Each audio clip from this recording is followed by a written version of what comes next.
ဒီဇလန်းကိုဖတ်ပြီးရင်ဒီည12နာရီမှာမှန်ကိုကြည်ရဲပါမလားမျက်လုံးဖွင့်မနေမယ်ဒီဇလန်းကိုဘယ်သူမှမယုံကျင်ကြဘူးဒါပေမဲ့ကျမတို့ရဲ့ရက်ွက်ထဲမှာလူတိုင်းသိတယ်ည12နာရီကြာရင်မှန်တွေကိုမကြည့်ဖို့မျက်လုံးကိုကြဲကြဲဖွင့်ပြီးမဆိုင်ကြည့်ဖို့ဘာလို့လဲဆိုတော့အဲ့ဒီအချိန်မှာမှန်တဲ့ကရောင်ပြန်ဟတ်လာတဲ့ပုံကကိုယ်တိုင်မဟုတ်တော့လို့ပါ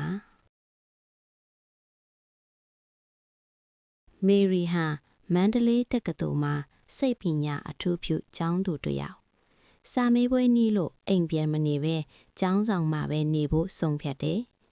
ကျောင်းဆောင်ဟောင်းကြီးဟာကိုလိုနီခေတ်ကဆရာဝန်ရုံးဟောင်းတစ်ခုကိုပြန်လည်မွမ်းမံထားတာသူမရဲ့အခန်းက3ဓာတ်မြောက်အခန်းနံပါတ်303ပထမနှစ်တုန်းကအခန်းပေါ်တစ်ယောက်ရှိပေမဲ့သူမကဘာသာပြောင်းလို့ထွက်သွားတယ်ဒါကြောင့်မေရီတယောက်ထဲနေရတာကျောင်းဆောင်မှာတတ်မှတ်ချက်တွေအများကြီးရှိတယ်ည10နာရီဆိုတကားပိတ်ည17နာရီဆိုမီးပိတ်ဒါပေမဲ့နောက်ထပ်တတ်မှတ်ချက်တစ်ခုရှိသေးတယ်ည12နာရီကနေ12နာရီခွဲအတွင်းမှန်ကိုမကြည့်ဘူးဒီစည်းကမ်းကိုကျောင်းအုပ်ကြီးကနှစ်စဉ်ကျောင်းသူအတက်တွေကိုအလေးအနက်ပြောပြတယ်ဒါပေမဲ့မေရီကစိတ်ပညာကျောင်းသူမို့ဒါတွေကိုရိုးရိုးအယူသီးမှုလိုပဲမှတ်ထားတယ်မှန်တယ်မှာတခြားလူမျက်နှာပေါ်လာတယ်ဆိုတာကိုယ်စိတ်ကဖန်တီးလိုက်တဲ့အာယုံချုပ်တစ်ခုပဲလို့သူမကကိုပြောလေရှိတယ်ဒါပေမဲ့ကျောင်းဆောင်ရဲ့ညအချိန်ဟာတာမန်မဟုတ်ဘူးဆိုတာသူမမသိသေးဘူးပထမညမှာဘာမှမဖြစ်ဘူးမေရီစာကြက်ရင်ည12နာရီထိုးတော့မှန်ကိုမကြည့်ပဲအိတ်လိုက်တယ်ဒုတိယညမှာလည်းအတူတူပဲတတိယမြောက်ညမှာတော့သူမစာမေးပွဲအတွက်အားတင်းကျပ်နေရင်အချိန်ကိုမေ့သွားတယ်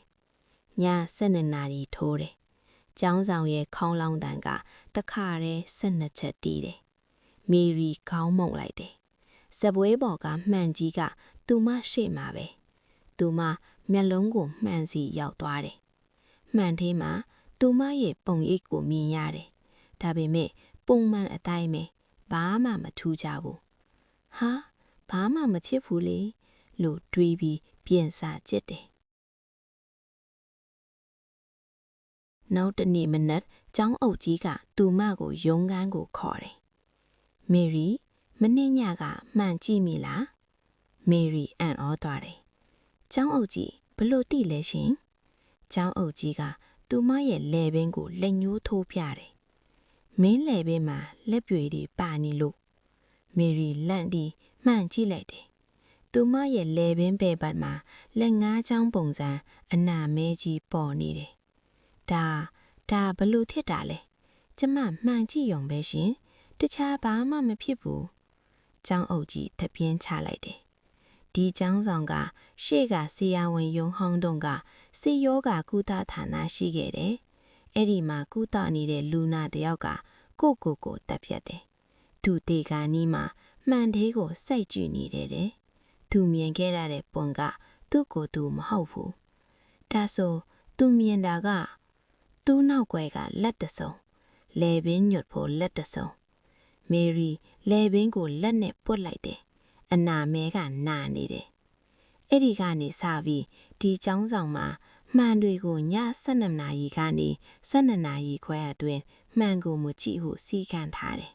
ဒါပေမဲ့မင်းလိုကြည့်မိသူတွေကရှိနေတယ်သူတို့အားလုံးမှာလဲပင်မှာလက်ဖြွေတွေပါလာတယ်ပြီးတော့ဘာဖြစ်တတ်လဲရှင်ကျောင်းအုပ်ကြီးခဏသိပ်သွားတယ်3ရက်အတွင်းမှာလက်ဖြွေတွေပျောက်သွားတယ်ဘာမှမဖြစ်ဘူးဒါပေမဲ့မပျောက်ဘူးဆိုရင်ဘာဖြစ်မလဲရှင်ကျောင်းအုပ်ကြီး3ရက်မြောက်ညမှာမှန်တဲကပုံရိပ်ကလှဲ့စွာလာလိမ့်မယ်ပြီးရင်မင်းကိုလေပင်ကိုညှုပ်လိမ့်မယ်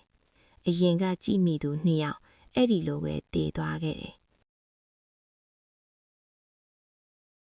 မေရီကျောင်းဆောင်ကိုချစ်ချင်းပြောင်းဖို့ကိုးစားပေမယ့်စာမေးခွဲနီးလို့ဘာသာဆိုင်ကစာတမ်းတွေပြန်ထုတ်ရမှာဆိုလို့မပြောင်းဖြစ်ဘူး ထမညမှာလက်ဖြူကမပြောက်ဘူးပိုမဲလာတယ်ဒုတိယညမှာတော့လေပင်ကနာလာတယ်အတန်မြင်တဲ့အခါတစ်ခါတလေဟစ်ဟစ်တန်တွေထွက်လာတယ်တတိယညမေရီဆုံးဖြတ်လိုက်တယ်ည12နာရီမတိုင်ခင်အခန်းထဲကမှန်အားလုံးကိုဖုံးထားမယ်ကိုလည်းမှန်တဲကိုမကြည့်ရအောင်အရေပေါ်မှာပဲနေမယ်ည17နာရီ50သူမအခန်းထဲမှာမှန်အားလုံးကိုစောင်းတဲ့ဖုံးထားတယ်အရေပေါ်မှာစောင်းချုံပြီးနားကတက်ထားတယ်ည12နာရီခေါင်းလောင်းတန်တွေတီးတယ်12ချက်မေရီမျက်လုံးမှိတ်ထားတယ်နားကထဲကဒေးဂီတာကိုအတန်ကြဲကြဲနဲ့ဖွင့်ထားတယ်ည12နာရီ5မိနစ်အခန်းထဲမှာတခုခုလှုပ်ရှားနေသလိုခံစားရတယ်ည12နာရီ10မိနစ်စောင်းတွေဖုံးထားတဲ့မှန်တွေစီကလေအေးတစ်ခုထွက်လာသလိုခံစားရတယ်ည12နာရီ15မိနစ်နားကထဲကဒေးဂီတာရုတ်တရက်ပြတ်သွားတယ်တိတ်ဆိတ်သွားတယ်ပြီးတော့အတန်တစ်ခုကြားလာတယ်နားကထဲကမဟုတ်ဘူးအခန်းထဲကမှန်တွေကနေတစ်ချက်ချင်းကွဲအတန်မေရီမျက်လုံးဖွင့်လိုက်မိတယ်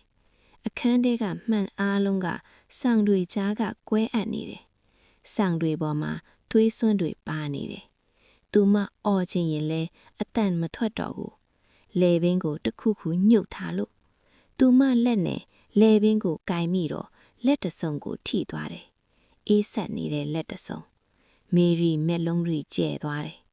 သူမရှိကစပွဲပေါ်ကမှန်ကြီးကစောင်းကြားကနေထွက်ကြလို့နိုင်အဲ့ဒီမှန်ထဲမှာသူမရဲ့ပုံရိပ်ကိုမြင်ရတယ်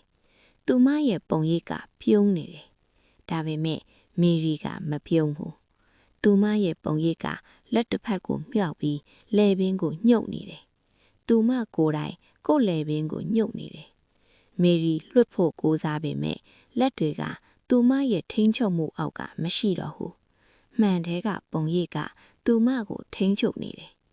နောက်ဆုံးတစ်ချိန်သူမမြင်လိုက်ရတာကမှန်ထဲကပုံရိပ်ရဲ့မျက်လုံးတွေ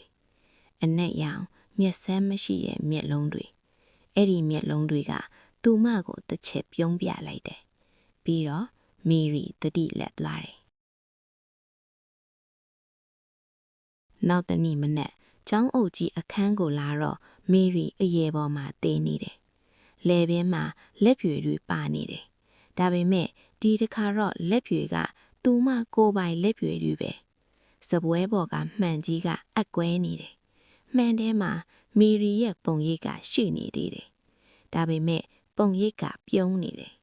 အဲ့ဒီနေ့ကစာတီကျောင်းဆောင်အခန်း303ကိုဘယ်သူမှမနေရတော့ဘူးဒါပေမဲ့ည12နာရီမှာအခန်းထဲကမှန်တွေစီကရေတံတစ်ခုကြားရတယ်တဲ့မေရီရဲ့ရေတံ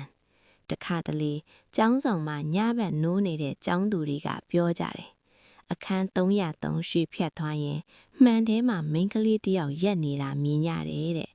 သူမရဲ့လဲပင်မှာလက်ပြည့်ကြီးပါနေတယ်သူမရဲ့မျက်လုံးတွေကအနက်ရောင်ပြီးတော့သူမကလက်ညှိုးထိုးပြီးမေးတယ်မင်း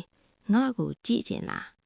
ဒါကြောင့်ဒီဇလန်းလေးကိုဖတ်ပြီးရင်ဒီည12နာရီမှာမှန်ကိုမကြည့်ဖို့တတိယပါဘာလို့လဲဆိုတော့မှန်တဲကပုံရိပ်က